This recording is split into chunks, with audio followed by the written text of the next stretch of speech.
Joseph avec Marie, Joseph, tu vis le plan de Dieu. Joseph, ton oui, c'était ta force, Joseph, tout pour la gloire du Père.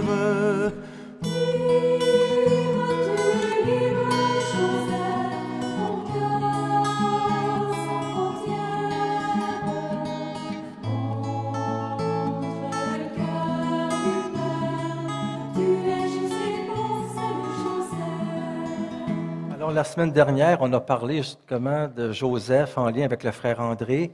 On a parlé aussi comment Joseph est important dans le mystère du salut parce que c'est lui qui garde le mystère, c'est lui qui protège Jésus aussi.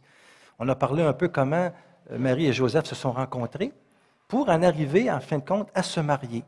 Et c'est là qu'on est rendu dans notre cheminement avec Joseph, homme de foi, et on peut le suivre, il n'y a pas de danger de s'égarer. Je disais qu'ils se sont mariés, mais il y avait deux mariages, en fin de compte, selon la coutume du peuple hébreu. Il y avait un mariage, mais je veux dire, il y avait deux étapes. D'abord, il y avait le mariage légal, qui était le vrai mariage. Et alors, comme ils ont vécu, ils ont accepté justement de se fiancer, c'est un mariage légal. Ils se sont engagés l'un envers l'autre. Mais il y avait un temps, après ça, pour justement que la fiancée puisse ramasser le trousseau et que l'époux aussi trouve une place pour accueillir son épouse et puis pour déjà préparer, remplir les clauses du contrat, parce que c'est un contrat. Donc, durant ce temps-là de fiançailles, il n'y avait pas de relation sexuelle. Alors, avant de vivre avec Marie, Joseph était déjà son époux. Et ils ont des droits, puis ils se sont réservés l'un à l'autre. Mais à un moment donné, dur coup pour Joseph, sa femme se trouve enceinte. Alors là, mettez-vous à sa place. Qu'est-ce qu'il va faire notre Joseph? Et surtout, on peut imaginer le silence douloureux de cet homme-là, dont il ignore le mystère. Est-ce qu'il va répudier Marie? C'est ce qu'il devrait faire, répudier Marie. Est-ce qu'il va lui rendre sa liberté parce qu'il se rend compte que c'est un mystère et que ça ne lui appartient pas? Est-ce qu'il va sacrifier le grand amour de sa vie? Que de nuits blanches, Joseph a peut-être vécu. S'il y en a parmi vous qui vivez des nuits blanches, pensez à Joseph. Peut-être qu'il va vous aider à habiter vos nuits, parce qu'il l'a vécu lui aussi la nuit. Et c'est pour ça que c'est durant un songe que le Seigneur va se révéler à lui à travers un ange. Alors, tout est dit dans Matthieu. Moi, je n'invente rien. Hein? Alors, Matthieu, chapitre 1, verset 19. Joseph, son époux, qui était un homme juste, ne voulait pas la dénoncer publiquement. Il décida de la répudier en secret, pour ne pas faire de scandale et surtout pour ne pas que Marie soit lapidée. Parce qu'elle est enceinte, c'est un adultère et c'est la mort. Alors, Joseph ne savait pas, lui, que le Saint-Esprit là, faisait partie de la partie, faisait partie du jeu, dans le fond, de ce jeu-là divin. Est-ce que Marie lui a dit? L'Évangile ne le dit pas. Il y a des auteurs qui disent probablement que Marie lui a dit, ça l'a aidé. Bien, c'est pas marqué. Alors, on peut bien extrapoler, mais moi, comme je vous dis, ce n'est pas un roman là, que je fais sur Joseph. Je prends exactement ce qu'on dit dans les Évangiles pour ne pas faire dire n'importe quoi. Alors, il faut respecter ce silence-là de l'Écriture. Il y a un silence qu'il faut respecter. Il y a un silence chez Joseph qu'il faut respecter aussi. Alors, Joseph va quand même agir en homme droit et juste. Juste parce qu'il est ajusté à la volonté de Dieu. Juste, pourquoi? Bien, c'est parce que Joseph, c'est un homme de foi. Et puis, dans l'Ancien Testament, on dit « le juste vivra de la foi ». Eh bien, oui, Joseph, homme de foi et homme juste. Et c'est très bien dit de le décrire comme ça. Un homme juste, parce que c'est un homme, oui, qui dit oui au Seigneur, qui ne s'attribue pas les mérites, puis en même temps qui s'ajuste à la volonté de Dieu. Mais il est dépassé par les événements, lui, parce qu'il ne veut pas mentir non plus. Il ne veut pas donner un nom, le nom, son nom, qui permet à Jésus de s'insérer dans une filiation juridique. Il ne peut pas y donner son nom de descendance de David. S'il n'est pas le père, c'est un mensonge. Joseph est un homme juste, ne peut pas accepter le mensonge. Mais il aime tellement Marie, il aime sa Marie, que même s'il ne comprend pas, eh bien, il va refuser de la livrer à la procédure prévue par la loi, qui est la lapidation. Nous sommes dans la foi ici. Peut-être à la maison, on a qui se pose la question, sont donc bien barbares, puis c'est quoi l'Esprit Saint, puis tout ça. Bon, bien écoutez, demandez justement à l'Esprit Saint de vous éclairer, moi, je ne peux pas en faire plus. On est devant un mystère, et entre autres, on va y aller encore plus profondément, parce que le mystère de la virginité de Marie là-dedans aussi, et ça ne nous appartient pas, mais on va essayer quand même d'en parler, parce que tout ça fait partie de la foi chrétienne. On ne prend pas n'importe quoi dans la foi chrétienne. On prend ce que l'Église nous dit.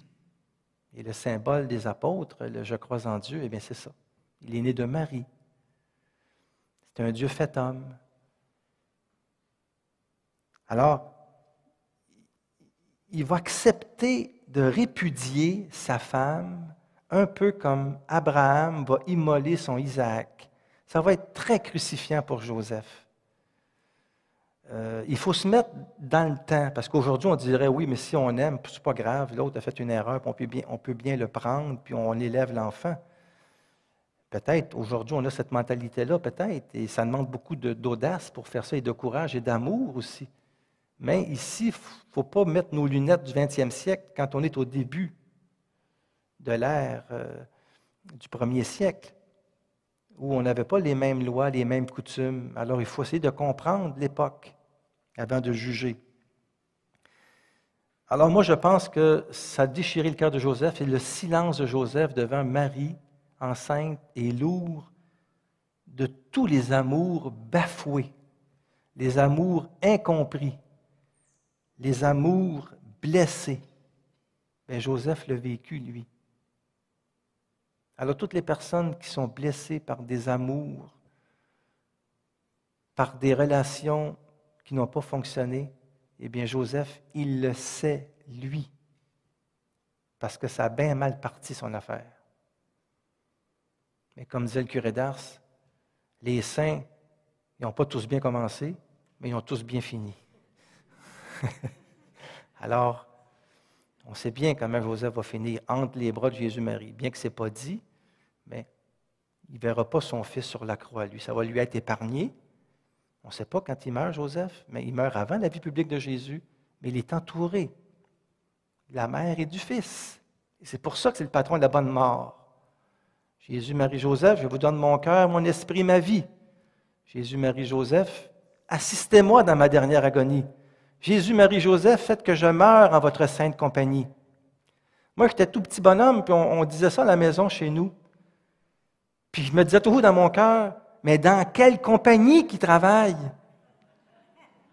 Faites que je meure en votre sainte compagnie, parce que mon père travaillait à la compagnie Consolidator de Bathurst. Puis j'ai été des années à dire, Jésus, Marie, Joseph, faites que je meure en votre sainte compagnie. Mais il travaille où? Et où sa compagnie? La tête d'enfant, c'est fou, hein? Mais c'est une très belle parole quand mon beau-père est décédé, il y a 6 ans, qui était très impliqué dans le renouveau. Mon grand-père, mon beau-père, c'est un saint, je n'ai pas peur de le dire. Eh bien, la veille, justement, on a dit ces prières-là avec lui, dans son oreille. Il y avait un prêtre qui était venu. Jésus, Marie, Joseph, hein? Assistez-moi dans ma dernière agonie.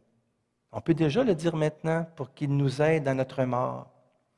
En tout cas, on ne le fera pas mourir tout de suite quand même, parce qu'on commence, là, mais il y a un messager céleste qui lui apparaît en songe pour faire connaître son rôle dans le dessein de Dieu. Une chance que les anges puis que les songes. Il y a des fois, vous savez, il faut qu'on soit endormi pour que le Seigneur nous parle. Ça arrive souvent dans la prière, d'ailleurs. Quand vous pensez que vous êtes endormi dans la prière, c'est souvent là que le Seigneur travaille le plus. Le problème, ce n'est pas que vous dormiez, c'est que vous ne priez pas. Parce que vous dormez, puis vous dites, de toute façon, moi, ma prière n'est pas bonne, je dors. Erreur fondamentale. Je dors, mais mon cœur veille. Le Seigneur, lui, il n'y a pas de limite. Et dans les sommeils, dans les moments de rencontre avec lui, même si on cogne des clous, eh bien, il nous parle au cœur à sa manière, puis il nous transforme, sans qu'on s'en aperçoive. Mais c'est dans la foi.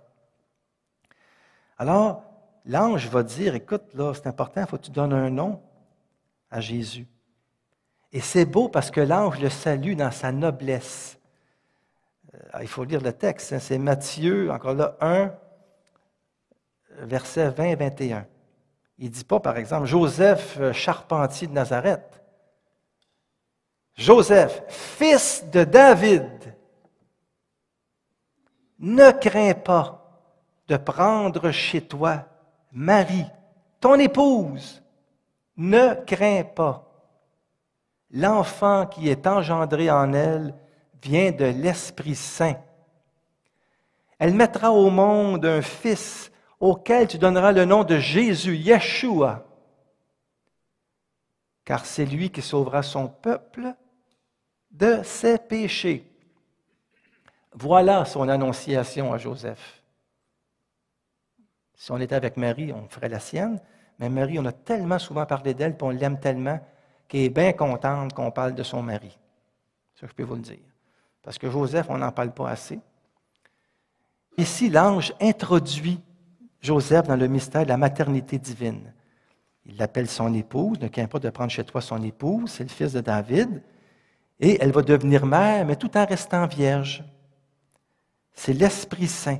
On y reviendra plus tard dans une autre émission, probablement, sur la virginité de Marie. Bien sûr, on a le temps, on verra. Mais ce qu'on voit ici, c'est que Dieu entre charnellement dans notre histoire par l'Esprit qui prend Marie sous son ombre. Et Joseph va accepter cette vérité. Il aurait bien pu dire non. Il dit, voyons donc, j'ai fait un cauchemar, moi, là. Non. C'est dans la foi. Il le sait, il est content, il est fou d'amour. Il dit, je le savais, je m'en doutais que ma Marie ne m'aurait pas fait ça. Et il va aller la voir. Et là, ça va être véritablement des retrouvailles, dans le fond. Et quel soulagement pour Marie, qui gardait dans son cœur le mystère. Maintenant, ils sont deux à le partager. Ce mystère caché depuis les siècles, comme on dit dans Éphésiens, hein, Saint Paul, que l'évangéliste Matthieu reprend. Matthieu va citer Isaïe, parce que Matthieu, c'est véritablement l'évangéliste qui fait de Jésus un nouveau Moïse. D'ailleurs, Jésus va être en Égypte aussi comme Moïse. Mais, en même temps, il montre que tout ce que Jésus vit, c'était annoncé dans l'Ancien Testament. Et ici, Matthieu 1, 23, donc tout de suite après l'annonciation de l'ange, il va dire, « Voici que la Vierge concevra et elle mettra au monde un fils, auquel on donnera le nom d'Emmanuel, c'est-à-dire Dieu avec nous. » C'est Noël, mes amis, c'est Noël. Et ça avait été annoncé. La Vierge mettra au monde un fils. À chaque Noël, nous célébrons ça. Et à chaque Noël, notre bon Joseph est dans la crèche aussi. Alors Joseph ne fera pas obstacle au projet de Dieu, même s'il peut se sentir imparfait. Le mystère le dépasse. Qu'est-ce qu'il va faire, Joseph? Eh bien, il fait un acte de foi.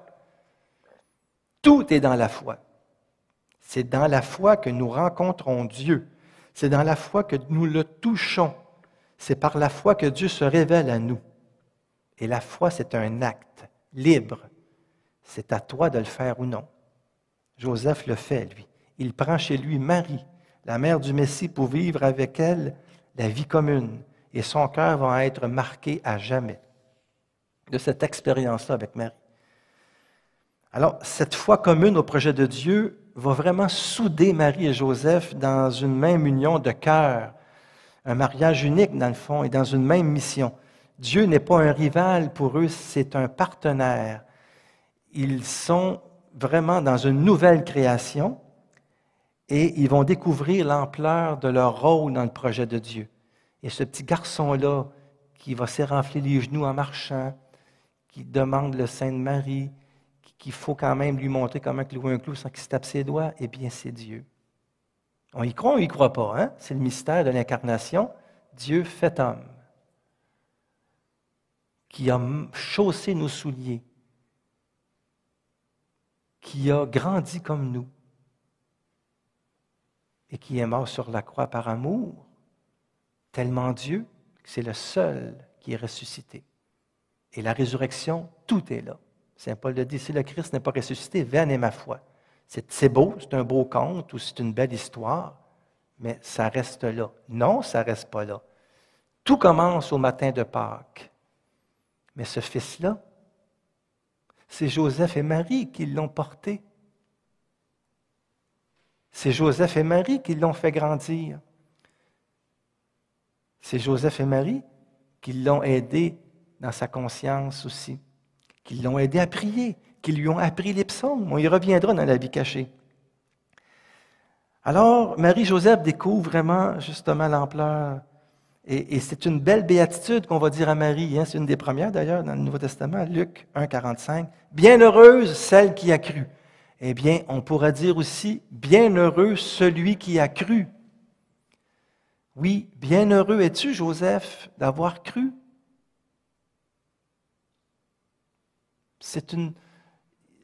La bénédiction de la foi, mes amis, c'est la béatitude première. Bienheureux ceux qui croient sans avoir vu. Et Jean-Paul II va dire justement qu'il a répondu, pendant Joseph, affirmativement à la parole de Dieu quand elle lui a été transmise à ce moment décisif. Il a dit oui, c'est ça. Et Joseph est un homme juste, tu vois, il est ajusté à la volonté divine. Il dit oui, le juste vivra de la foi. Et ça rejoint encore là la réponse de Marie à Gabriel. Que tout se fasse pour moi selon ta parole. Je suis que la servante du Seigneur. Que tout se fasse pour moi selon ta parole. Eh bien, Joseph a dit, Seigneur, je suis ton serviteur. Que tout se fasse pour moi selon ta parole. Et dans nos vies, on est appelé à dire ça aussi. Je ne comprends pas ce que je vis, Seigneur, mais je m'abandonne à toi. Que tout se fasse selon ta parole, parce que je sais que tu veux mon bonheur. Je sais que tu veux mon salut. Et que tout concourt au bien de ceux qui t'aiment. Alors mon Joseph va s'abandonner en toute confiance dans le vouloir de Dieu. Et c'est un homme juste, mais sa justice n'est pas comme les scribes et les pharisiens. Hein, les pharisiens que Jésus va dénoncer, hein, la justice qui est faite d'hypocrisie. Certains pharisiens, pas tous, parce que les pharisiens, il y avait du très bon monde là-dedans. C'était des hommes de prière aussi. Mais souvent, ils mettaient la loi et les préceptes avant tout. Puis ils jugeaient les autres, puis ils étaient hypocrites parce qu'ils ne vivaient pas eux autres mêmes ce qu'ils prescrivaient aux autres. Et ces pharisiens-là aussi, il y a des abus de pouvoir au temple. Alors, ce n'est pas cette justice-là de Joseph. Joseph conforme sa vie à ce que Dieu attend de lui. Voilà la justice. Conformer ta vie à ce que Dieu attend de toi. Mais qu'est-ce qu'il attend de moi? Eh bien, demande-lui. Ça prend du temps des fois, mais quand tu demandes, tu n'es jamais perdant. Dans la prière, on est toujours gagnant. Il n'y a aucune prière qui se perd. Puis à un moment donné, le Seigneur nous fait découvrir quelle est notre place en ce monde. Quelle est notre place dans son Église aussi. Alors Dieu va lui donner les grâces nécessaires pour remplir sa mission à Joseph. Comme il le donne pour nous aussi, comme il l'a fait pour Marie.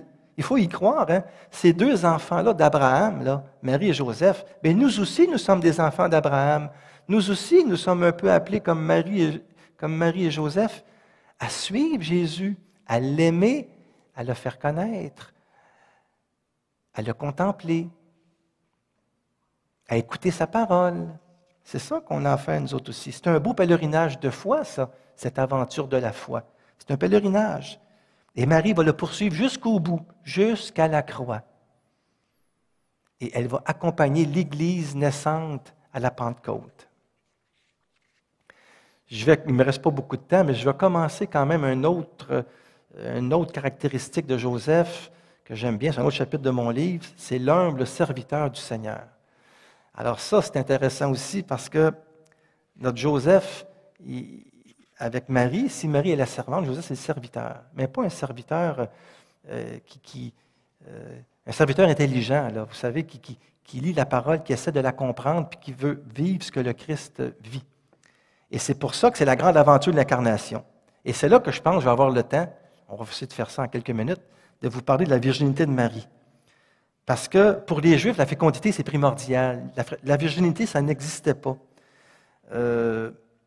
Puis là, dans Matthieu, on dit « Il n'eut pas de rapport avec elle, elle enfanta un fils auquel elle donna le nom de Jésus. » C'est clair, elle n'a pas de rapport avec elle. Alors, on écoute la parole ou on ne l'écoute pas. Alors, cela, ça ne veut pas dire qu'il n'y a pas de combat intérieur pour Joseph. Connaître sa femme en langage biblique, c'est vraiment faire l'amour, c'est-à-dire avoir une relation génitale avec elle. Connaître, c'est aussi intime que ça. Alors, nous sommes ici dans une nouvelle création. L'Église va parler de la virginité perpétuelle de Marie. Marie va rester vierge toute sa vie, puis elle est mère. Bon, ce n'est pas un fantasme, ce n'est pas un mythe. Il y a quelque chose de plus profond que ça. Et la parole, elle est très, très discrète là-dessus, mais ce qu'elle dit, c'est assez. Et je pense que moi, ici, c'est que nous sommes dans la nouvelle création. Il y a eu Adam et Ève, ou bien, en fin de compte, les premiers. Vous savez comme moi que c'est quand même une représentation des premiers parents. Ce n'était pas nécessairement comme ça, l'évolution, tout ça, mais il y a eu quand même les premiers des hommes, des femmes. Mais il y a une nouvelle alliance. Dieu a conclu une alliance avec Abraham, les prophètes. Mais il y a une nouvelle alliance, là. Et la nouvelle alliance, eh bien, c'est avec Marie et Joseph. Et cette nouvelle alliance-là, c'est Dieu qui fait la nouvelle création. Il a le droit, lui, comme père, de mettre au monde son Fils par l'action de l'Esprit Saint, sans nécessairement que ça passe par les voies normales. Marie, par contre, elle a eu un accouchement. Peut-être ça a été douloureux, on ne sait pas. Elle l'a bien eu, Marie. Écoute, Jésus, ce n'est pas un extraterrestre, là. Mais elle va demeurer vierge, Marie. C'est ce que l'Église nous propose, la tradition aussi. Alors, c'est sûr que ce n'est pas l'essentiel de la foi. L'essentiel de la foi, c'est la résurrection. Mais il reste quand même que dans les textes, c'est assez fort pour que nous puissions aussi y croire. Marie va devenir mère sans perdre son intégrité virginale.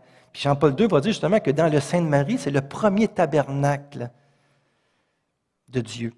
Le Fils du Père devient par l'Esprit Saint et le oui de Marie, le Fils de Marie. Le Verbe se fait chair en Marie.